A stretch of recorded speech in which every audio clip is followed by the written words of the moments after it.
Gone. Yeah, the tiny. We'll have the usual open press conference and then the breakout, which have an embargo until 10:30 tonight. Just the one embargo? Just one embargo. Just one. Okay. Good morning. Hope you're okay. 3 wins on the run. I think we've seen the real Liverpool over the last few weeks. Just wondering, is it a coincidence that you've only made one change to the starting lineup in the last 4 games? That was an enforced one. What does that tell us, really?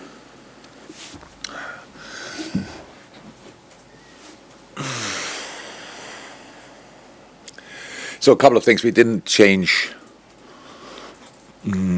not because we won the game before. We didn't change because we set the team obviously slightly differently up, and want to give the boys the chance to find some rhythm in that, to get used to it, to get used to different things. That's reason one. Number one. Number two is, I said the ticket into this team will always be the readiness, or from now on again, the readiness to defend and to counter press. And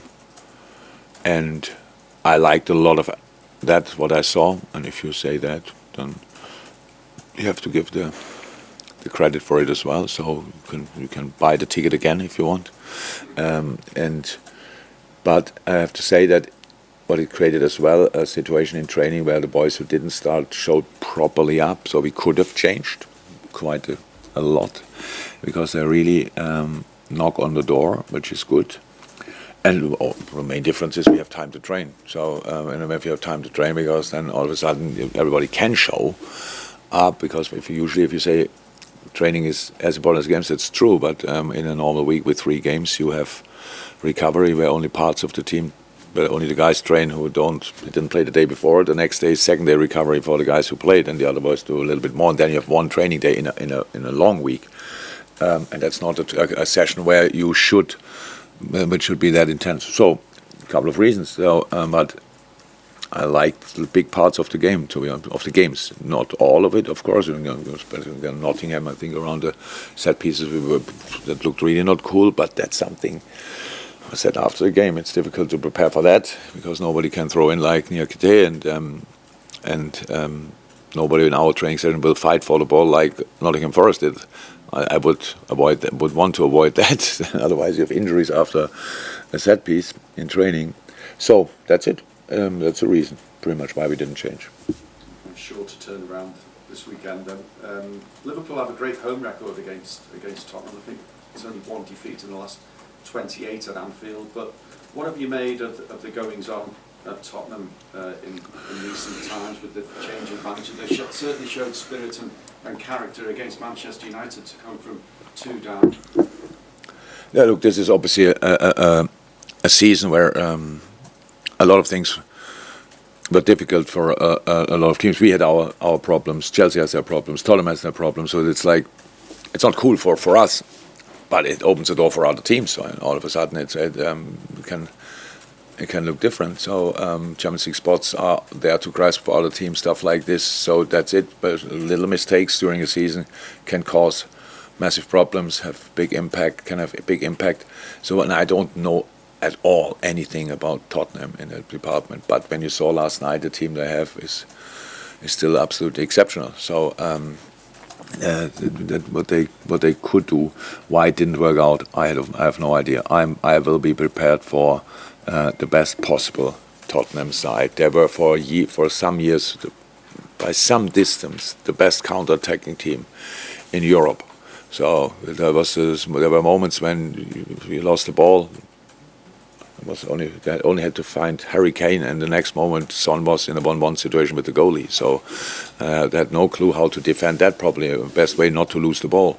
So that's one thing. They have brought in good players, really good players. So I expect them to be really good. And last night I watched the game, of course. And second half they showed just, I think, what everybody in the stadium wanted to see, and could have won the game. Massive chances around that one. So, and that's the team we will prepare for. I know you said on Wednesday you wanted to finish as us and see the best of your side from now until the end of May. If that's European competition, then great. Is the Europa League one that you'd be more than happy to embrace? We take what we get.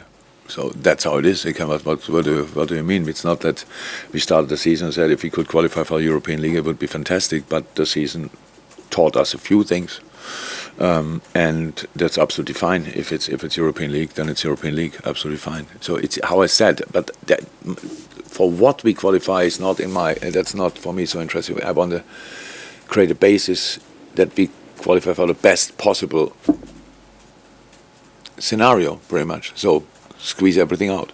That's what I want to. I want to play the best possible football. If we get nothing for that at the end of the season, then we created that situation earlier in this year. But this part of the season, we have to use, or we have to be just really focused on the game coming up, and that's in this moment. Tottenham, try to win it, try to play in a convincing way, try to be uncomfortable to play against, all these kind of things, and whatever happens until the end of the season, these last 7, 8, 9, 10 weeks then will be very important as well for the next season.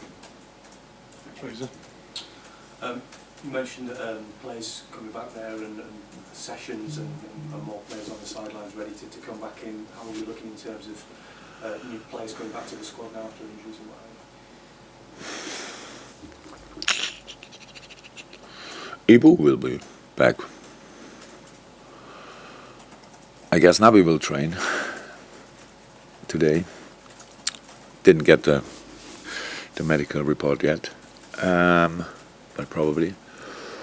Ox is in training. Yeah. Who is?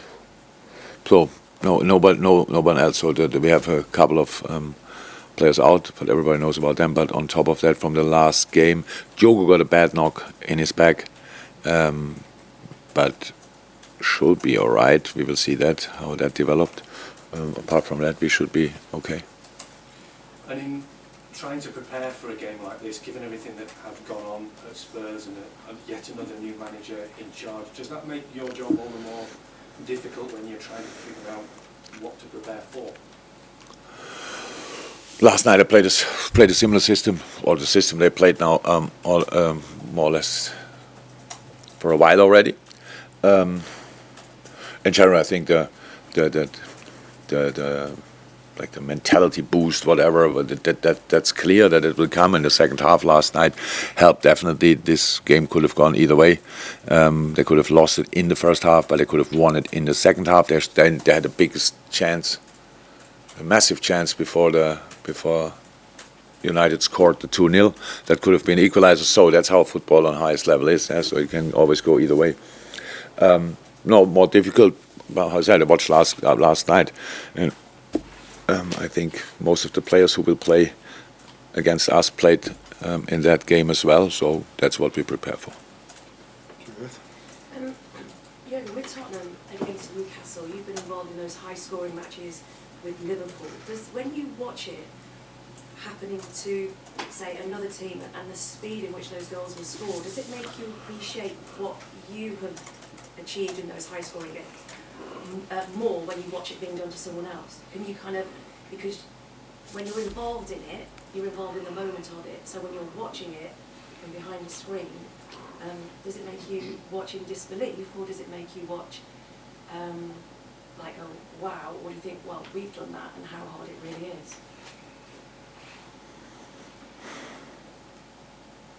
No idea. Honestly, it's like sometimes I enjoy football. I enjoy watching us from time to time. But I think back and think, oh my God, that's what we did. That doesn't happen really. I'm too much in the moment. Maybe a bit of a shame, to be honest. But I always thought I will have time for these kind of things after my career. So this season, if we don't do something really special, will be remembered for the 7-0 against United. And I hope people, when they speak about it in a few years, they will look back and say, I was here when we had 7-0, and that they could say something nice on top of that. And after that, we qualified still for whatever. So that would be nice. But if not, then we have to take that as well. But no, I don't.